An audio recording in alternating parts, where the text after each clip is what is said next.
We are talking about very interesting bank today.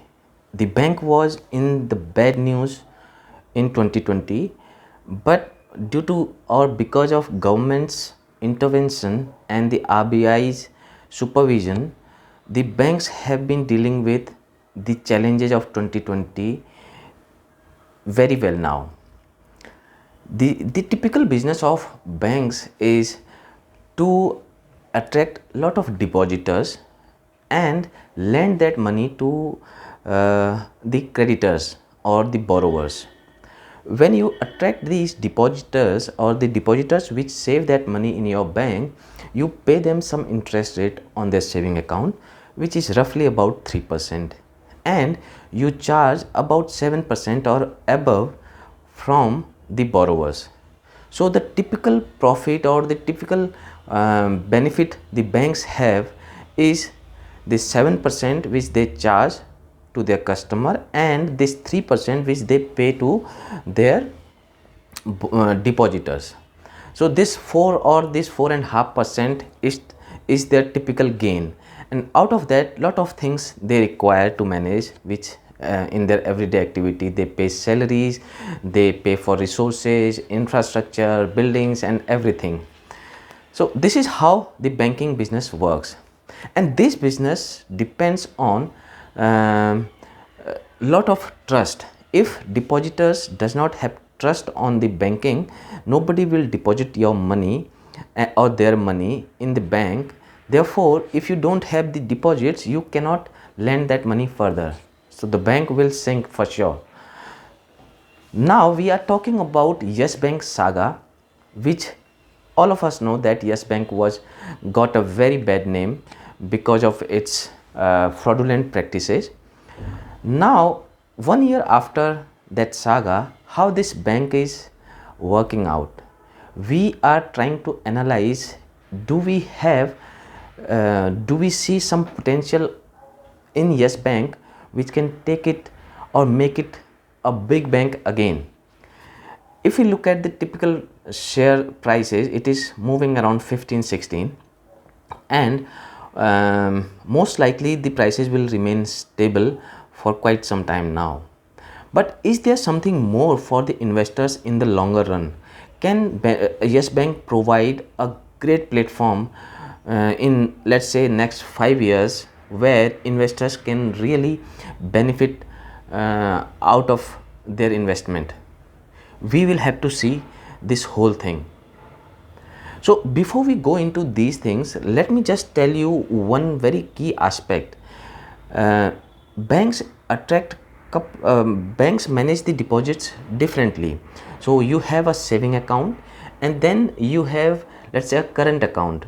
On saving account you pay 3%, while on current account you pay zero interest payment.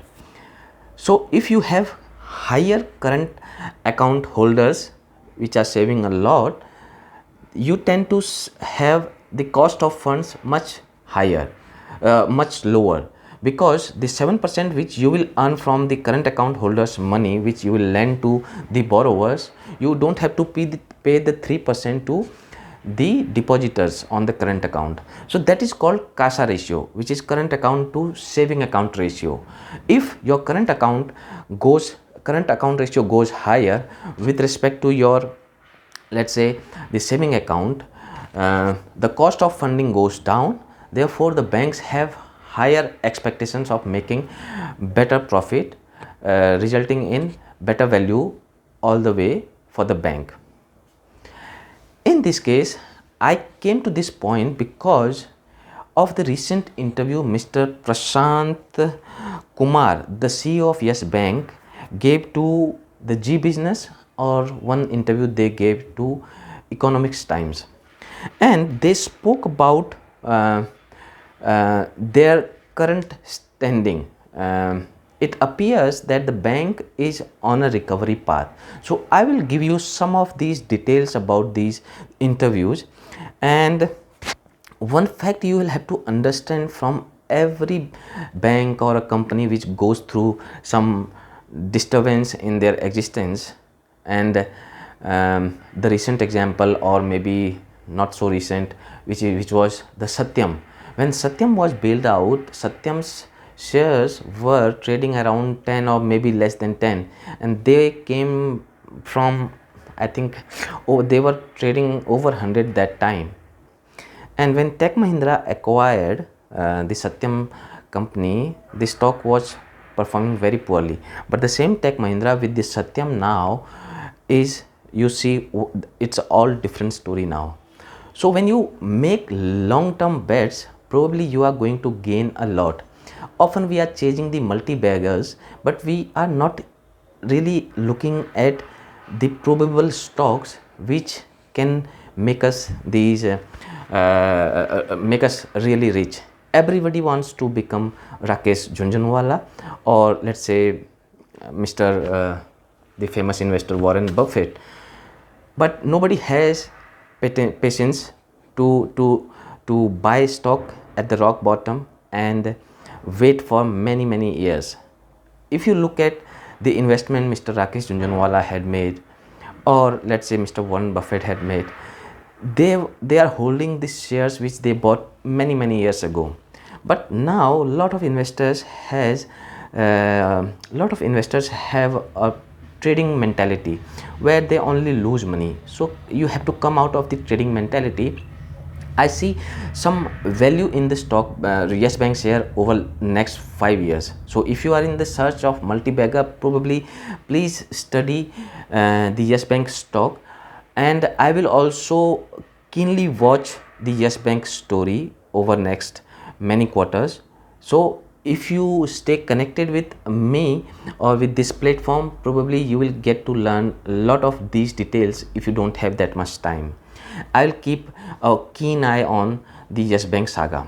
So let me tell you some of these excerpts from the interview which Mr. Prashant Kumar gave to different publications.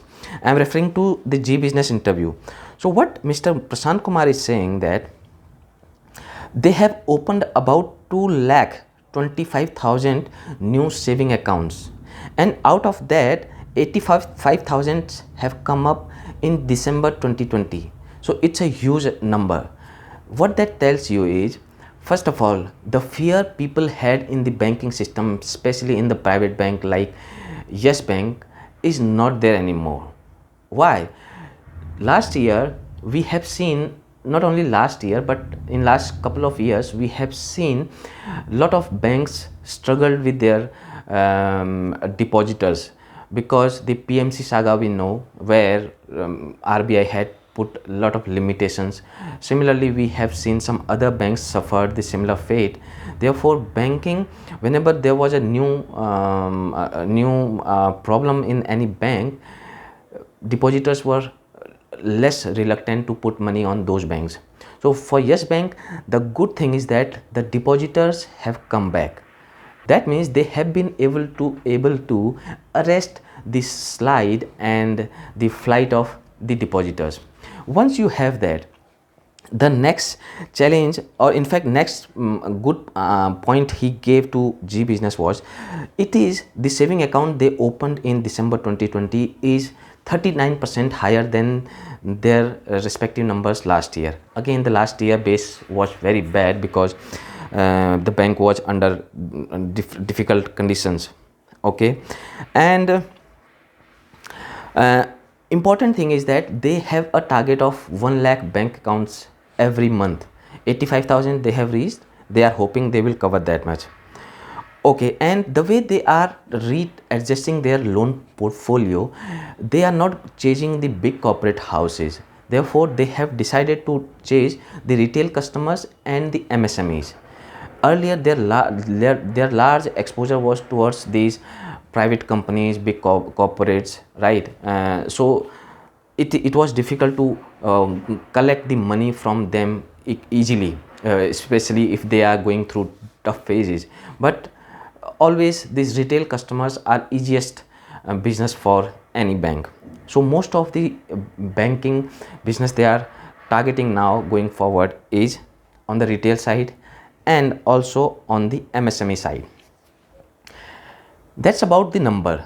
One thing about the management, if you look at the current management, Mr. Prashant Kumar, he is himself coming from the SBI, and also there are investors backing this recovery like Deepak Parekh, HDFC, and SBI led this whole recovery and saving of this rescual of this Yes Bank story. So government along with the big banks with good administration and RBI keeping a watchdog, that means the bank is in safe hands now. Nothing will happen. If any bad bank or any bad entity comes in the good hands, there is chance that the entity will recover very well.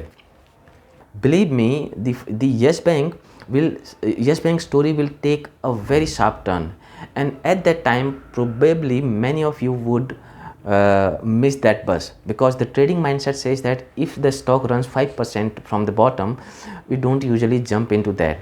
So I would say it is a good opportunity. In fact, I myself want to invest into Yes Bank. Have not done yet, but probably I would enter into Yes Bank story for next 10 years. The risk to reward ratio is very high, therefore even if I put, let's say, 1 lakh rupees in Yes Bank for next 10 years, what I lose just about 7-8,000 rupees, or let's say 10,000 rupees an year. And 10,000 rupees an year, even if the value becomes zero, is nothing for in longer run. But on the reward side, that 1 lakh rupees can really grow exponentially. Hopefully, I don't know how much I will be right, but I see a value in it. Okay, so hopefully you enjoyed this discussion. Please tell me if you have had bad experience with Yes Bank, because I know many investors got stuck in the Yes Bank story, but I don't see the problem in next 5 years or to be there. Probably we will have many good years of Yes Bank in future. With that, I will conclude. Please do write me how do you feel about this whole story, and if you want me to keep you updated, you need to stay connected, because I look at various sides of the businesses. I come up with the analysis. Sometimes I come up with short videos, 2 to 3 minutes videos, or 4-5 minutes video on quick updates, and on some other times I look at the companies and the potential they have. So stay connected. We move along and cover a lot of journey together. Take care, stay safe. Thank you.